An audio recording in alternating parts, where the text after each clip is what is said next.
Hi, my name's Sophia, and I just received my Oculus from the imaging center, and I'm going to be showing you what's in the box. 1, 2, 3, let's go!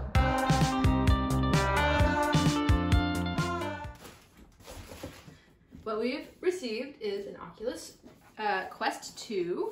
It has some lovely plastic on it, which we're going to remove. It's from Facebook, which I didn't know. The next great question is, how do I get it out of here? Got it out of the box. It has a sleeve that you remove it from, like so. I'm going to be keeping all this nice and pristine because when I return this to the imaging center, I want it to look just as good. Very beautiful graphic design. Sort of looks like an iPhone charger port. Okay, so this is what the inside of the box looks like.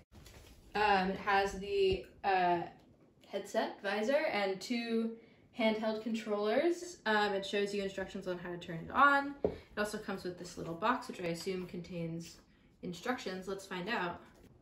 Contains a little reference guide and a safety and warranty guide. My favorite books. And it also contains a charger and a block for you to plug it into the wall. If we lift up the headset, you can see that it comes with a glasses spacer if you are a glasses wearer. It gives you instructions on the inside on how to move the lenses to find the clearest view. So that's your pupillary distance, much like if you're getting sized for glasses. Okay. And I can't see anything. How did that feel? Like it wouldn't fly off of my head, which is nice. Still need to do some figuring out on how to actually use it. But, you know, glad I figured out how to get it on my napkin. And then we've got our handheld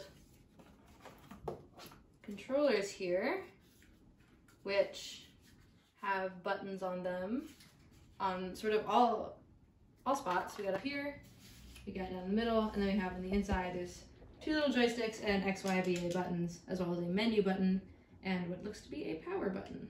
Okay, so this is what it looks like when you receive an Oculus from the imaging center. Up next is I learn how to use it, and we have a lot of fun with it. Thank you so much.